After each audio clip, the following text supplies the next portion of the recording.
Here we are again on top of Baden Hill. Today we're going to talk about Revolution Part 2, and we're going to focus on a different part of the world altogether. We're going to focus on India. Now, I need to start by saying that Indian Revolution is a little bit of an oxymoron. It isn't the same as we might picture. Usually when you think of revolution, you think of a country where people are oppressed either by foreigners or by some group in that country, and the people eventually get so tired of it that they rise up. And remember, revolution means basically turning things around. Volve means turn, and re means back, or we could say over. And so revolution is to turn things over, to turn things upside down. And when a group is oppressed, they want to do that. They want to turn things upside down. Well, in India, things didn't turn upside down very quickly. And this can partly be attributed to Indian religious practices, but also just the way that India was governed. So I'm not going to get into all the details, there just isn't time, but understand that we've already talked a little bit about Indian Revolution when we talked about colonialism and India as a colony. And India was a colony all the way until 1947, when it gained its full independence from the UK, from Britain. And what was going on was that you had colonization or colonialism, and you had revolution happening at the same time. And so we're going to back up a little bit, and we'll be talking about Gandhi again just a little bit more. And hopefully you'll see that there are different movements that sometimes fail, and that's why it takes longer for a revolution to happen, because there are competing ideas of what revolution means. So you need to know also that India, the idea of India, it's really a foreign idea. There are many different groups with many different languages in India, and when Britain conquered India, first with the East India Company and then when Queen Victoria took control after the Sepoy Rebellion, India was made into a country, and it actually included two main groups, which we've talked about, the Hindus and the Muslims. And this would create tension for the whole time that India was united as a part of the British Empire. So we're going to back up, and we're going to talk about the Indian National Congress and the fact that the Indian National Congress started in 1885. Remember that some of the main ideas, remember the figure of Ram Mohan Roy, who was a reformer who worked for the East India Company. He wasn't trying to break away from England or Britain. He was simply trying to change some of the practices in India. And one of those practices was sati, the idea that a widow has to die with her husband. And then the other practice that he addressed was the marriage of young girls. And a girl could actually be contracted into marriage at age 10. And so this is something clearly that it was repulsive to the British, but it was also something that many Indian people felt needed to be changed. So India is beginning to modernize in the sense that they are seeing themselves from the outside and coming to terms with the idea of gender equality. And that's something that is a part of our modern era, where men and women are moving toward being treated more equally. So the first president of that Indian National Congress, and remember, the Congress was not like we have in the United States, where we have a House of Representatives and Senate. It was really a political party, or I won't even say political. It was a social reform group of Indian scholars and leaders. And it couldn't be political because anything political would have seemed like a rebellion to the British. And so it behind the scenes, it was political, but not publicly. And so the first president was Banerjee, and that's his last name. Banerjee was you could say he was the father of Indian identity, starting with the Sepoy Rebellion and then the Indian National Congress. He was the one who represented a new modern Indian identity. Another name you need to know is Bal Gangadhar Tilak. Bal Gangadhar Tilak.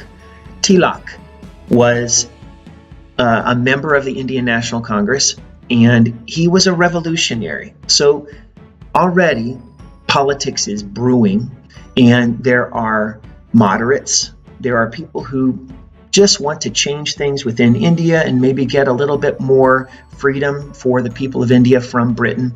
But then there are other people who are radicals, who are ready to fight for independence. And the name for independence is Swaraj. So that means self-rule. And Tilak gets credit for being someone who promoted self-rule. Swaraj.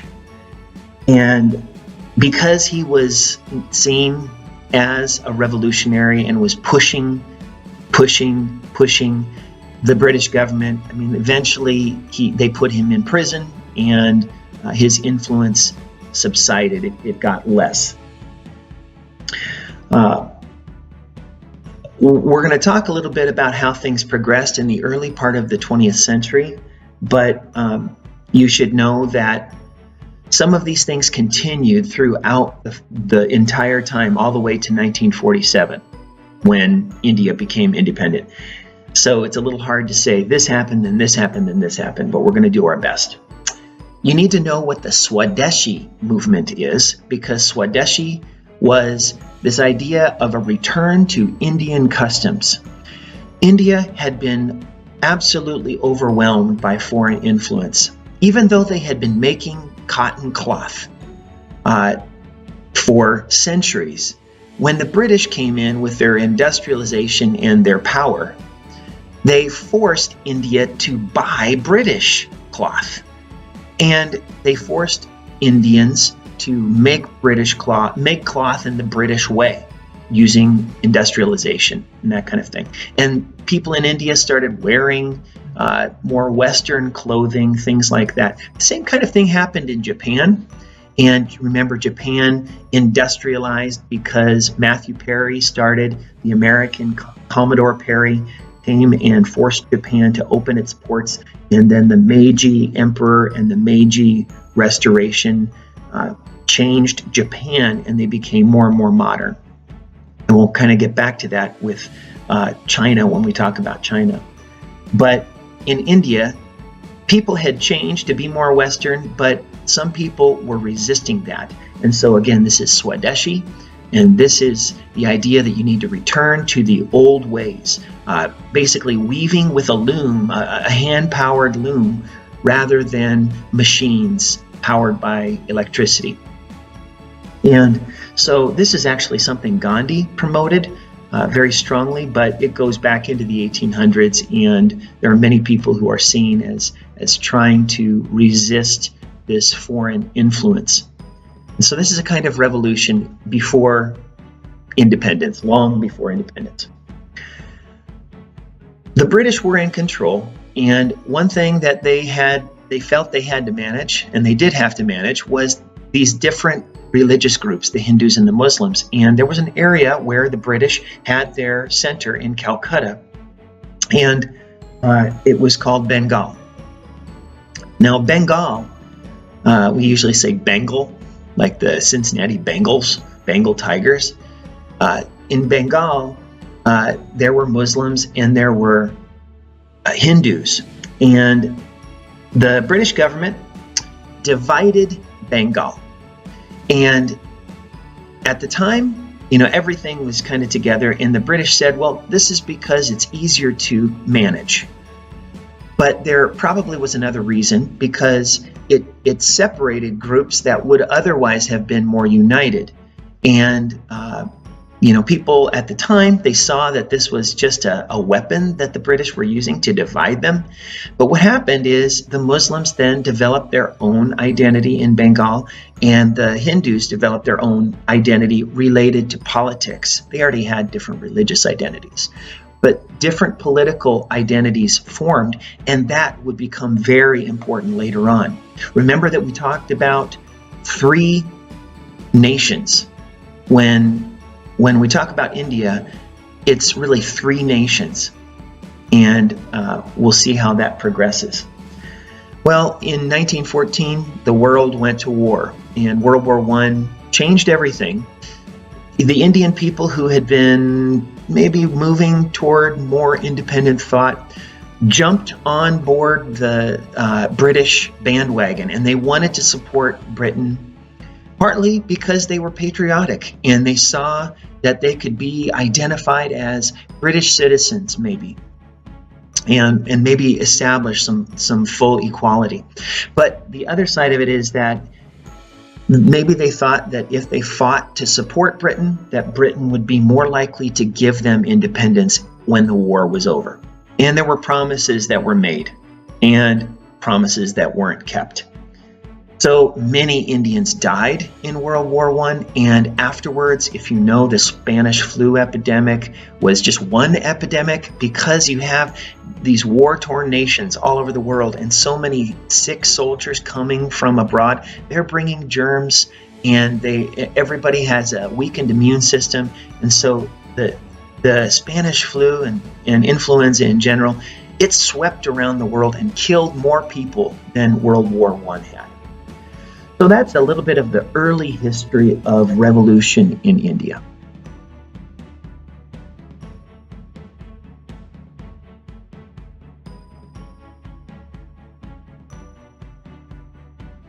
Now that we've talked about the Indian National Congress, we also need to shift and talk about the Muslim League. Now, the official name was the All India Muslim League, and so we can say the AIML. That's one way to describe it, but usually it's just called the Muslim League.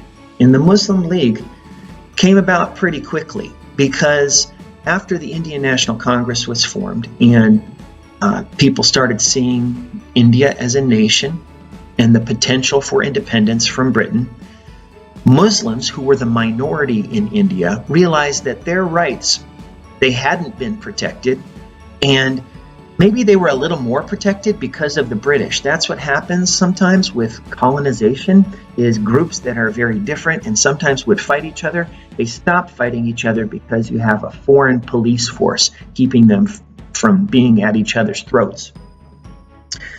Well, one of the first figures, we'll call him Sir Said. Sir Said was a leader of a group called the Muhammadan Educational Conference, and you can see he was a scholar. He wanted to promote Muslim identity, and this is to protect Muslim civil rights in the midst of all this change that is taking place. And so he gets credit for being kind of a pioneer of Muslim identity within India. You also have Aga Khan. Aga Khan is seen as one of those leaders of the Muslim League that wanted to make sure that Muslims didn't just give in to what the majority Hindus wanted. And you can see more and more a movement toward being separate, a separate nation within India. So it's not that they wanted to break away necessarily, they just wanted to have their own identity. Maybe one way to look at it is a little bit like Native American reservations in the United States.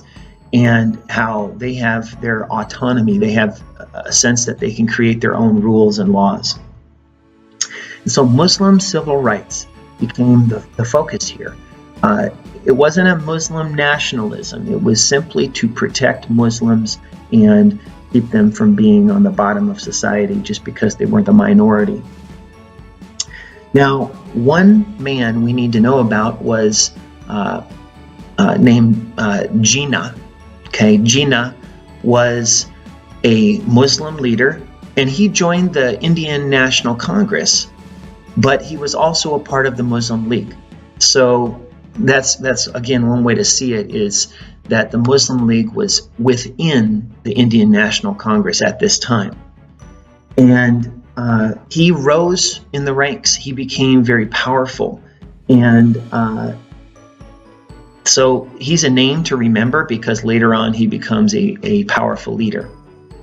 One last name that you need to know is Allama Iqbal. And Allama Iqbal was actually a poet. And he wrote in a language, he wrote in Persian, which is the language of Iran, but remember, those empires had spread all over. So modern day borders of nations don't really represent people groups very well, but he wrote in Persian, and he wrote in a language called Urdu, U-R-D-U, which is the language in Pakistan today. And Iqbal basically was very strident. He was very straightforward, saying this Muslim group in India needs to be its own nation. And so in some ways he was the father of Pakistan.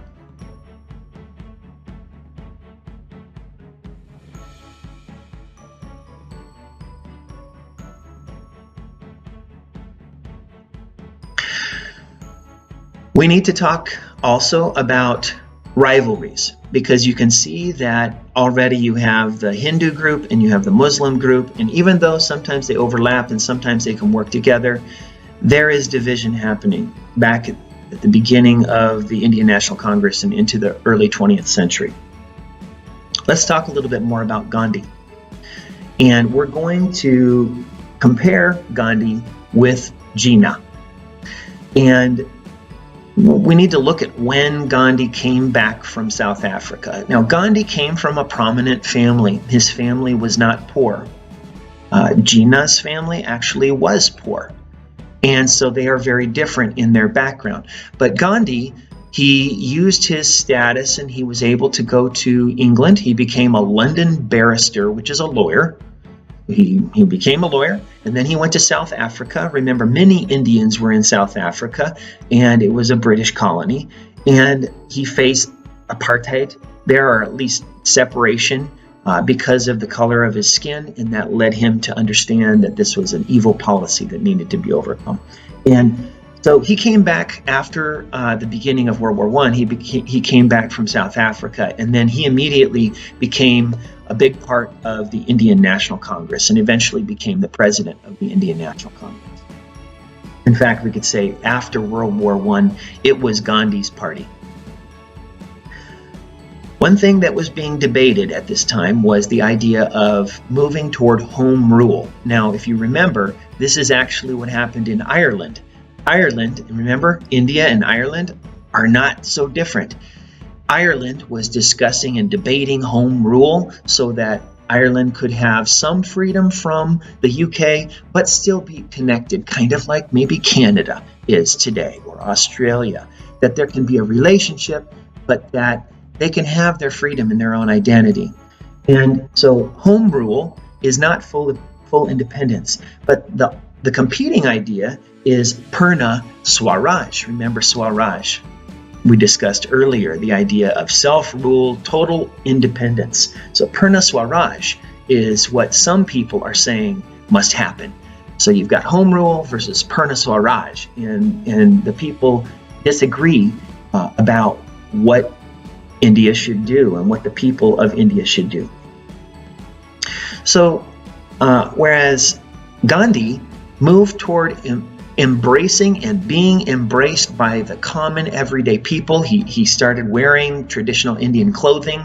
He was a proponent for doing traditional Indian crafts, getting rid of foreign influences. You remember the Salt March.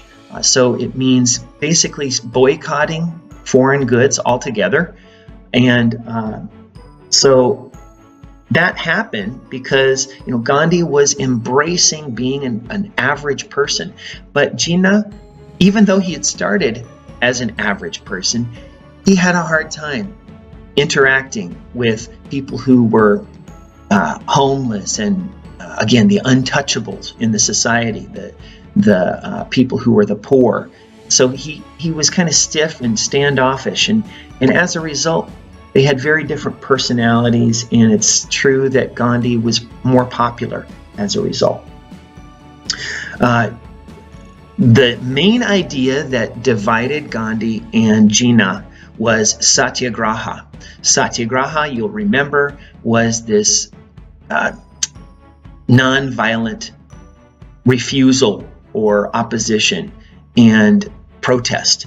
And so satyagraha was the main idea that led Jinnah to resign from the Indian National Congress. And it was because he felt that this was going to create chaos, political chaos. So there was a sense that Jinnah believed that you couldn't always be nonviolent, that you needed to have strong leadership, and the supporters would form some sort of militia or army around that person, and eventually you would have revolution and independence. So that's kind of how Jinnah was thinking, but Gandhi took the satyagraha road. Eventually, in 1947, we're jumping ahead a little bit, England would give up and would say, okay, we are going to let India have its independence, and we are going to partition or divide India. And this partition, as you can guess, was along religious and ethnic lines. You had a Muslim area and a Hindu area. And the Jinnah then became the first president or governor general of the new nation of Pakistan. And Gandhi was not the president of India or the prime minister. Instead, his protege became the president of the new India.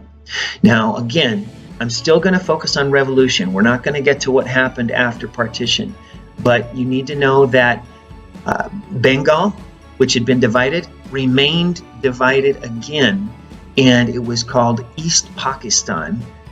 And the West Pakistan was way on the other side. So you had Pakistan, East Pakistan, and in the middle you had India. And you can imagine that isn't going to work very well when the two parts of Pakistan aren't even connected. And to support, they have to fly back and forth. And there was a lot of hostility between Pakistan and India, and it flared up many times after 1947. And so we'll talk more about that later, but hopefully this helps you see that Gandhi and Jinnah represent the two ideas in India, and East Pakistan then became a third, and it eventually became the nation of Bangladesh. And so that's why we say three nations of India.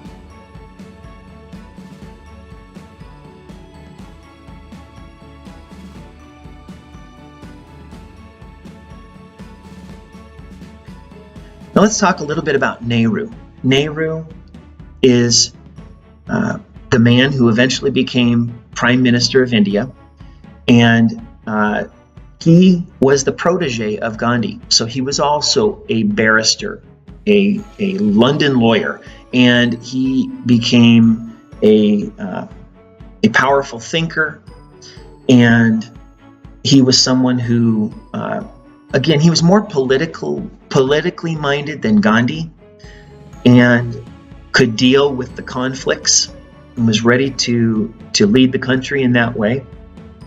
One thing that he did, and we'll talk a little bit about this, is during World War II, there were Indian soldiers who actually fought for the other side. They didn't fight for Britain, or at least they were captured and then they changed sides and they fought for Japan. And that is something that people still remember today. And it's not a happy memory for many people. It's kind of seen as a group or a movement of traitors. But it's important to see that they were still Indian, and that the reason that they were doing what they were doing is because Indians felt betrayed after World War I. And we'll come to that a little bit more in the next section. But Nehru actually served as a lawyer for the Indian soldiers who had fought for Japan. And that shows that he was able to navigate these conflicts. He was going to put India first no matter what. And so he could have done the easy thing and just support the British and wait until India got its independence. But he stood up as a lawyer for these people, functioning within a system where he believed in justice for all. His ideas included really four things.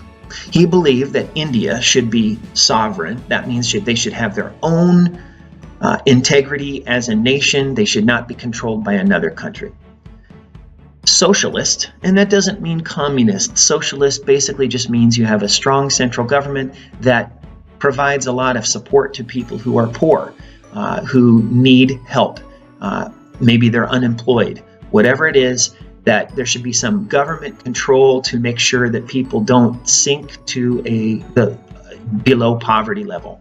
And India has had such a terrible history of people who have suffered. And you know Mother Teresa in Calcutta, who ministered to the poor. And so we do have to understand that socialism develops in certain countries because of the history of poverty, which is so intense. Secular. So that's a third thing. Again, it's sovereign, socialist, secular. Secular means non-religious. In the United States, sometimes we talk about the change that's happened, that the United States is no longer a Christian nation. But the founders of our Constitution wanted the United States to be secular and to not be guided just by one religious group, because it might be Christian now, but it could be a different group later on. In India, it was very important that the government not be religious, because obviously you have these two main groups, and there are many other groups that are different religions, and so the government was going to be non-religious. And finally, democratic. So those four things, sovereign, socialist, secular, and democratic. He believed that India could be those four things, and eventually he would become the president or prime minister of India, and he would be the father of a dynasty, which doesn't sound very democratic. His family became very powerful. His daughter became prime minister. His grandson became prime minister.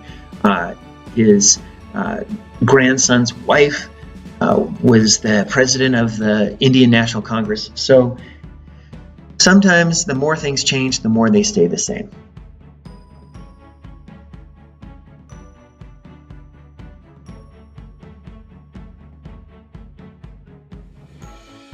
Finally, very quickly, I want to talk about India during World War II.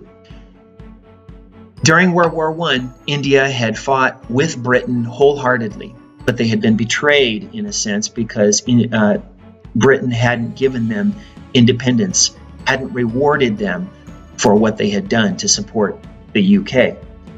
And so what ended up happening, yes, the Indians were drafted into the military. They were still part of the British Empire. They fought for the Allies, which is England and France and the United States later. And so, yes, a majority of Indian soldiers were fighting for the Allies, but a group also fought for Japan. And this came about because, Japan was very good at creating kingdoms for minority groups and gaining support and kind of dividing and conquering. They did this in China when they set up Manchuria. Remember, Manchuria was the home to the Qing rulers, and so it was a part of China, but not part of China. Japan set up Manchuria after China's emperor had been deposed, and it had become the Republic of China. The former emperor of China, Puyi, became the head of this Manchuria country created by Japan. It was called the Manchukuo.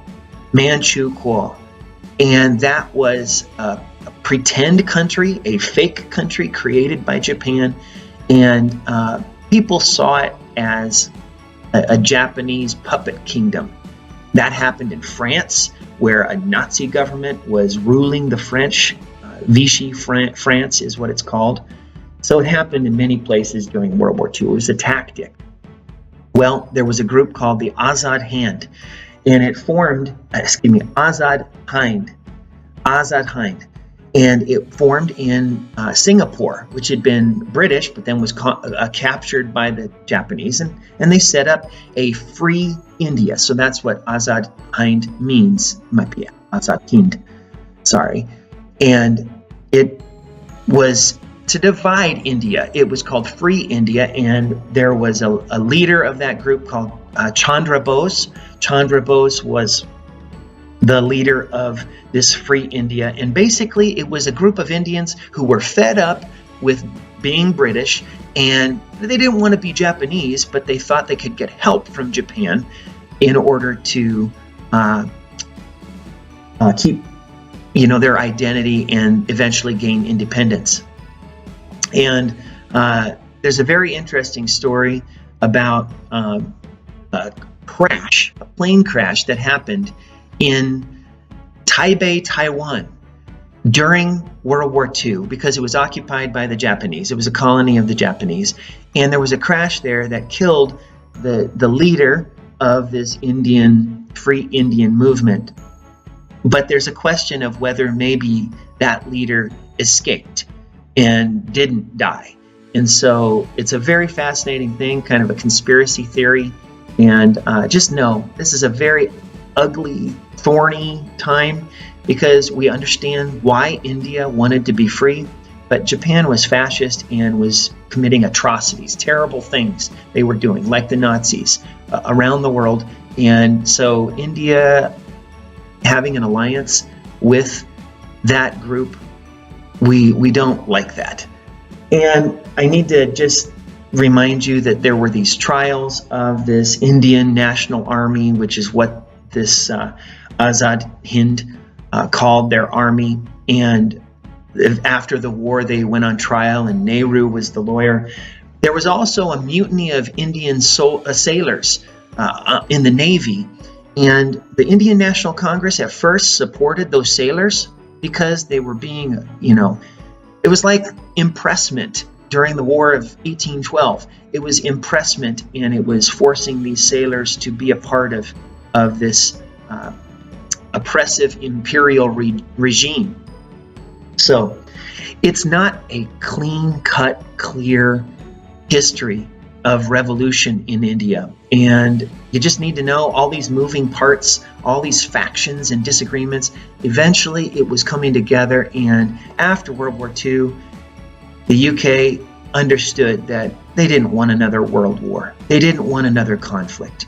And they were resigned to allowing India have self-governance, but they had to try and solve this problem of how can you get the Hindus and the Muslims to agree and get along, and that became the next problem to solve.